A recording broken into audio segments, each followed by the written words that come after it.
Hello everyone, welcome to Yani kitchen. ನಿನ್ನೆ ಮಾಡಿದಂತಹ ಪದಾರ್ಥ ಸ್ವಲ್ಪ ಇತ್ತು, ಅದನ್ನು ಬಿಸಿ ಮಾಡಿ ಒಂದು ಸೈಡ್ ಡಿಶ್ ಆಗ್ತಾ ಅಂತ ಹೇಳ್ಕೊಂಡು ಅದನ್ನು ಸ್ವಲ್ಪ ಬಿಸಿ ಮಾಡಿದೆ. ಗಂಜಿ ಥರ ಇರಲಿ ಅಂಥೇಳಿ ಸ್ವಲ್ಪ ಅನ್ನಕ್ಕೆ ನೀರು ಹಾಕಿ ಉಪ್ಪು ಹಾಕಿ ಕುದಿಲಿಕ್ಕಿಟ್ಟೆ. ಅನಂತರ ಬೆಂಡೆಕಾಯಿ ತಂದದಿತ್ತು. ಬೆಂಡೆಕಾಯಿ ಸುಕ್ಕ ಅಂದರೆ ಪಲ್ಯ ಥರ ನಾವು ಮಾಡುವ ಅಂಥೇಳಿ ತೆಂಗಿನ ತುರಿ ಎಲ್ಲ ಹಾಕಿ ಜಸ್ಟ್ ಒಂದು ಗಂಜಿಗೆ ಒಳ್ಳೆಯದಾಗ್ತದೆ. ಸೊ ಅದಕ್ಕೋಸ್ಕರ ಬೆಂಡೆಕಾಯನ್ನು ಕಟ್ ಮಾಡ್ತಾಯಿದ್ದಾನೆ. ಸ್ಲೈಡಾಗಿ ಕಟ್ ಮಾಡಬೇಕು. ಆ್ಯಂಡ್ ನಾವೆಲ್ಲ ರೆಡಿ ಮಾಡಿಕೊಂಡು ಬೆಂಡೆಕಾಯಿ ಕಟ್ ಮಾಡಬೇಕಾಗ್ತದೆ. ಅದು ಇಲ್ಲದಿದ್ದರೆ ಅದು ಅಂಟಂಟಾಗ್ತದೆ. ಸೊ ಅದಕ್ಕಾಗಿ ನಾವು ಫಸ್ಟ್ ಎಲ್ಲ ತಯಾರಿ ಮಾಡ್ಕೊಂಡು ಟೊಮ್ಯಾಟೊ ನೀರೆಲ್ಲ ಕಟ್ ಮಾಡಿಕೊಂಡು ಬೆಂಡೆಕಾಯನ್ನು ಎಂಡ್ ಮೂಮೆಂಟಲ್ಲಿ ಕಟ್ ಮಾಡಿ ಇಟ್ಕೊಳ್ಬೇಕು. ಅನಂತರ ಪಾತ್ರೆಗೆ ಒಂದು ಸ್ವಲ್ಪ ಎಣ್ಣೆ ಹಾಕಿ ಒಗ್ಗರಣೆಗೆ ಬೇಕಾದಂಥ ಎಲ್ಲ ಐಟಮ್ಗಳನ್ನು ಹಾಕ್ಕೊಳ್ಬೇಕು. ಉದ್ದಿನಬೇಳೆ, ಸಾಸಿವೆ, ಜೀರಿಗೆ, ಬೆಳ್ಳುಳ್ಳಿ, ಕರಿಬೇವು ಎಲ್ಲವನ್ನು ಹಾಕಿ ಸ್ಲೋ ಫ್ಲೇಮಲ್ಲಿಟ್ಟು ಫ್ರೈ ಮಾಡಿಕೊಳ್ಬೇಕು.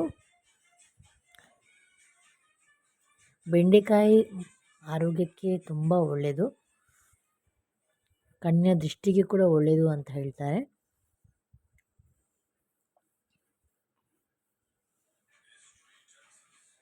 ಸೊ ಎಲ್ಲವನ್ನು ಒಗ್ಗರಣೆಗೆ ಹಾಕ್ಕೊಂಡು ರೆಡಿ ಮಾಡ್ತಾ ಇದ್ದೇನೆ. ನಂತರ ಒಂದು ಟೊಮ್ಯಾಟೊ, ಅರ್ಧ ಈರುಳ್ಳಿ ತಗೊಂಡಿದ್ದೇನೆ ಮತ್ತು 2 ಕಾಯಿ ಮೆಣಸು. ಯಾಕಂದರೆ ನಾನು ಸ್ವಲ್ಪ ಮೆಣಸಿನ ಹುಡಿಯನ್ನು ನಾನು ತರಕಾರಿಗಳಿಗೆಲ್ಲ ಉದ್ದಿನಬೇಳೆ, ಕಡಲೆಬೇಳೆ ಎಲ್ಲ ಹಾಕಿ ಒಂದು ಮಸಾಲೆ ರೆಡಿ ಮಾಡಿಡ್ತೇನೆ. ಅದನ್ನು ಸ್ವಲ್ಪ ಹಾಕ್ತೇನೆ ಇಲ್ಲಿ. ಸೊ ಅದಕ್ಕಾಗಿ 2 ಕಾಯಿ ಮೆಣಸು ಮಾತ್ರ ತಗೊಂಡಿದ್ದೇನೆ. ಒಂದು 10ರಿಂದ 12 ಬೆಂಡೆಕಾಯಿ ತಗೊಂಡಿದ್ದೆ ನಾನು. ಸೊ ಇದು ಫ್ರೈ ಆದ ತಕ್ಷಣ ಇದಕ್ಕೆ ಅರಶಿನ, ಹುಳಿ, ಉಪ್ಪು ಎಲ್ಲ ಹಾಕ್ಕೊಳ್ಳಿ. ಅನಂತರ 1 ಲೋಟ ಅಥವಾ 1.5 ಲೋಟದಷ್ಟು ನೀರು ಹಾಕ್ಕೊಂಡು ಕುದಿ ಬಂದ ತಕ್ಷಣ ಬೆಂಡೆಕಾಯಿನ ಹಾಕ್ಕೊಳ್ಳಿ. ಬೆಲ್ಲ, ಹುಳಿ ಎಲ್ಲ ಹಾಕ್ಕೊಂಡಿದ್ದೇನೆ, ಅರಶಿನ ಕೂಡ ಹಾಕ್ಕೊಂಡಿದ್ದೇನೆ.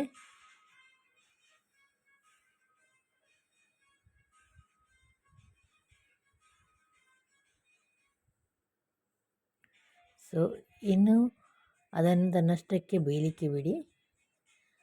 ನಮ್ಮ ಹಸ್ಬೆಂಡ್ ಫಿಶ್ಶಿಗೆ ಸ್ವಲ್ಪ ಮಸಾಲೆ ಹಾಕಿಡುವ ಅಂಥೇಳಿ ಅರುಣ ಫಿಶ್ ಮಸಾಲ ನಾನು ತಂದಿದ್ದೆ, ಹೇಳಿದ್ದೆ ಲಾಸ್ಟ್ ಟೈಮ್. 2 ಫಿಶ್ ಇತ್ತು, ಅದಕ್ಕೆ ಏನು ಉಪ್ಪು ಹುಳಿ ಏನೂ ಹಾಕಲಿಲ್ಲ ಅವರು. ಅದನ್ನೇ ಜಸ್ಟ್ ಮಸಾಲೆಯನ್ನು ಹಾಕಿ ಅದನ್ನು ಸ್ವಲ್ಪ ಮಿಕ್ಸ್ ಆಗೋ ತನಕ, ಅಂದರೆ ಸ್ವಲ್ಪ ಒಂದು ಅರ್ಧ ಗಂಟೆ ಅದರಲ್ಲಿ ನೆನೆಸಿಟ್ರು ಮಸಾಲೆಯಲ್ಲಿ. ಉಪ್ಪು, ಹುಳಿ ಎಲ್ಲ, ಅರಶಿನ ಎಲ್ಲ ಅದರಲ್ಲಿ ಇದೆ. ನಮಗೆ ಎಕ್ಸ್ಟ್ರಾ ಬೇಕಾದರೆ ನಾವು ಹಾಕ್ಕೊಳ್ಬೋದು. ಇದು ಅವರು ಏನೂ ಹಾಕದೆ ಟ್ರೈ ಮಾಡಿದ್ದಾರೆ. ಬೇಯ್ತಾ ಬಂದಿದೆ. ಇದಕ್ಕೆ ಉಪ್ಪು ಹುಳಿ ಏನಾದರೂ ಬೇಕು ಅಂತ ಹೇಳಿದರೆ ಮತ್ತೆ ಹಾಕ್ಕೊಳ್ಬೋದು. ತೆಂಗಿನ ತುರಿ ಒಂದು 2 ದೊಡ್ಡ ಸ್ಪೂನಲ್ಲಿ 2 ಸ್ಪೂನಷ್ಟು ತಗೊಳ್ಬೋದು.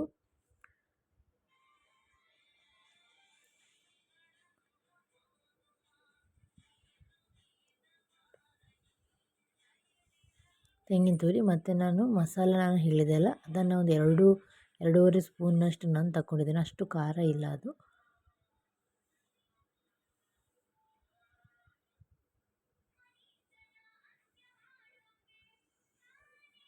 ಆಗ್ತಾ ಬಂದಿದೆ. ಒಂದು 15 ನಿಮಿಷದಲ್ಲಿ ಎಲ್ಲ ಪದಾರ್ಥ ರೆಡಿ ಆಗ್ತದೆ.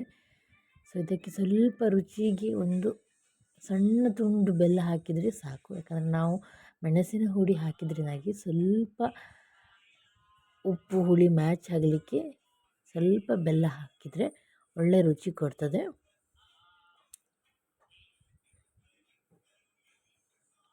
ಎಲ್ಲ ತಯಾರಿಯಾಗಿದೆ. ಇನ್ನೆಲ್ಲ ಕ್ಲೀನ್ ಮಾಡ್ತಾ, ಕಿಚನ್ ಅಡುಗೆ ಮಾಡಿದ ನಂತರ ಕ್ಲೀನ್ ಮಾಡೋದೊಂದು ದೊಡ್ಡ ಕೆಲಸ. ಸೊ ಎಲ್ಲವನ್ನು ಅಲ್ಲಲ್ಲೇ ಇಟ್ಟು ನಾಳೆ ಬೆಳಗ್ಗೆ ಪುನಃ ಅಡುಗೆ ಏನಾದರೂ ಮಾಡುವಾಗ ಎಲ್ಲ ಕೂಡ ಅದೇ ರೀತಿ ಆಗ್ತದೆ. ಬಟ್ ಅಟ್ಲೀಸ್ಟ್ ನಾವು ಅಡುಗೆ ಮಾಡಿದ ನಂತರ ಎಲ್ಲ ಕ್ಲೀನ್ ಮಾಡಿಕೊಂಡು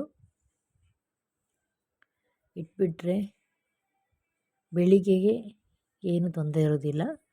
ಸೀದಾ ನಾವು ತಿಂಡಿಯನ್ನೇ ಮಾಡ್ತಾ ಹೋಗ್ಬೋದು.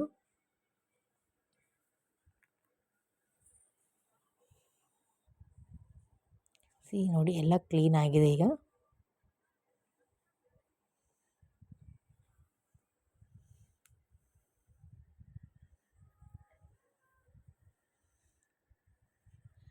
ಹೊರಗೆ ಇಷ್ಟು ಕ್ಲೀನ್ ಮಾಡಿ ಆದ ನಂತರ ಹೊರಗೆ ಇನ್ನೂ ಮಳೆ ಬರ್ತಾ ಉಂಟು. ಪಾತ್ರೆ ಸ್ವಲ್ಪ ತೊಳಿಕೆ ಬಾಕಿ ಇದೆ, ಅದನ್ನು ತೊಳೆದು ಹೊರಗೆ ಮಳೆ ಜೋರು ಬರ್ತಾ ಇದೆ. ಮಳೆಗೆ ಗಂಜಿ ಊಟ, ಬೆಂಡೆಕಾಯಿ ಪಲ್ಯ ಒಳ್ಳೆ ಕಾಂಬಿನೇಷನ್. ಟ್ರೈ ಮಾಡಿ. Thank you.